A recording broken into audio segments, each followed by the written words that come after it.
معجزے کی بات آ گئی، معجزے کے بارے میں ایک دو باتیں جو ہیں وہ پکی یاد کر لیں۔ معجزہ یہ کیا چیز ہے؟ خلاف عادت کوئی کام پیغمبر کے دست مبارک سے ہو جائے اسے معجزہ کہتے ہیں۔ جس کام کو میں اور آپ نہیں کر سکتے، اگر پیغمبر کے جسم مقدس سے اس کا ظہور ہو جائے تو اسے کیا کہتے ہیں؟ معجزہ۔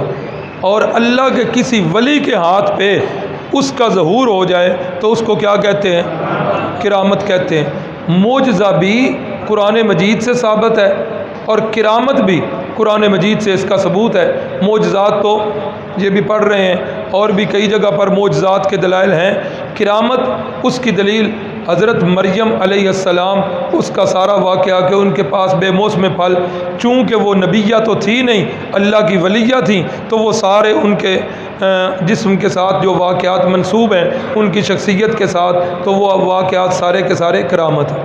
اور اگر خلاف عادت کوئی بات کسی فاسق اور فاجر کے ہاتھ سے نمودار ہو جائے، کوئی فاسق اور فاجر بندہ جو بے دین آدمی ہے، دین کے ساتھ دور کا بھی تعلق نہیں، ہو جاتا ہے ایسے بھی، تو اس کو کہتے ہیں استدراج۔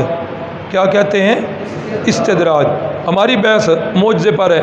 معجزے کے بارے میں یاد رکھیں، اہل سنت والجماعت کی عقائد کی کتابوں میں یہ بات لکھی ہوئی ہے کہ معجزہ فعل اللہ کا ہوتا ہے، ہاتھ پیغمبر کا ہوتا ہے۔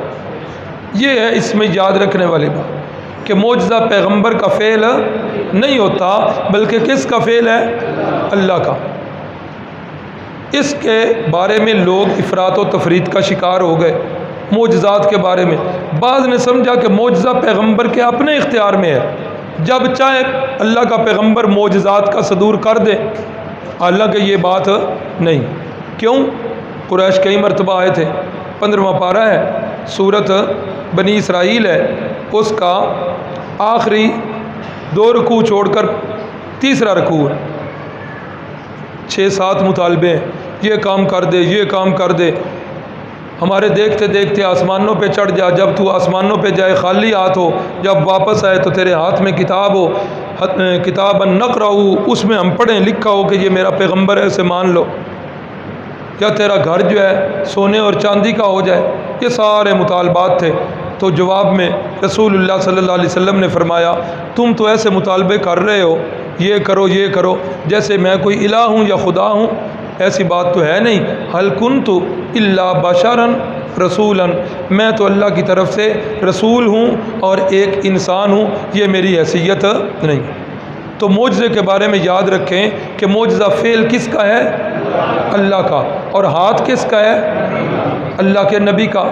جن لوگوں نے کہا کہ معجزہ نبی کے اختیار میں ہوتا ہے وہ لوگ بھی گمراہ ہوئے، اور بعض وہ لوگ ہیں جنہوں نے معجزات کئی سرے سے انکار کر دی کہ معجزہ ہے ہی کوئی نہیں، وہ لوگ بھی گمراہ ہوئے۔ یہ افراط و تفریط ہے۔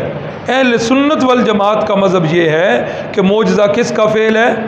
اللہ کا فعل ہے، اور ہاتھ کس کا ہے؟ مثال کے طور پر اب یہی شق قمر، چاند کا 2 ٹکڑے ہونا، یہ میرے پیغمبر کا کیا ہے؟ آپ صلی اللہ علیہ وسلم نے انگلی مبارک سے اشارہ کیا، چاند 2 ٹکڑے ہو گیا۔ اب پیغمبر کا فعل ہے انگلی سے اشارہ کرنا۔ انگلی سے اشارہ آپ بھی کر سکتے ہیں، میں بھی کر سکتا ہوں۔ انگلی سے اشارہ کرنا یہ معجزہ، انگلی سے اشارہ کرنا یہ معجزہ نہیں ہے۔ معجزہ ہے چاند کے 2 ٹکڑے ہونا، اور وہ پیغمبر کا فعل نہیں، وہ کس کا فعل ہے؟ اللہ کا۔ حضرت موسیٰ علیہ السلام سے اللہ نے فرمایا ڈنڈے کو نیچے رکھیے، حضرت نے ڈنڈا نیچے رکھا اور وہ ڈنڈا کیا بن گیا؟ سانپ بن گیا۔ اب ڈنڈا نیچے رکھنا یہ معجزہ نہیں ہے، ڈنڈا تو آپ بھی نیچے رکھ سکتے ہیں، میں بھی رکھ سکتا ہوں۔ معجزہ ہے ڈنڈے کا سانپ بننا، اور وہ حضرت موسیٰ کا فعل نہیں، وہ فعل کس کا ہے؟ اللہ۔ یہاں بھی ایسا ہی ہوا، اللہ کے نبی نے دعا کی، صلی اللہ علیہ وسلم نے انگلی مبارک کا اشارہ کیا تو چاند کے 2 ٹکڑے ہو گئے۔ اقتربت الساعۃ وانشق القمر، قیامت قریب آ گئی، چاند کے 2 ٹکڑے ہو گئے۔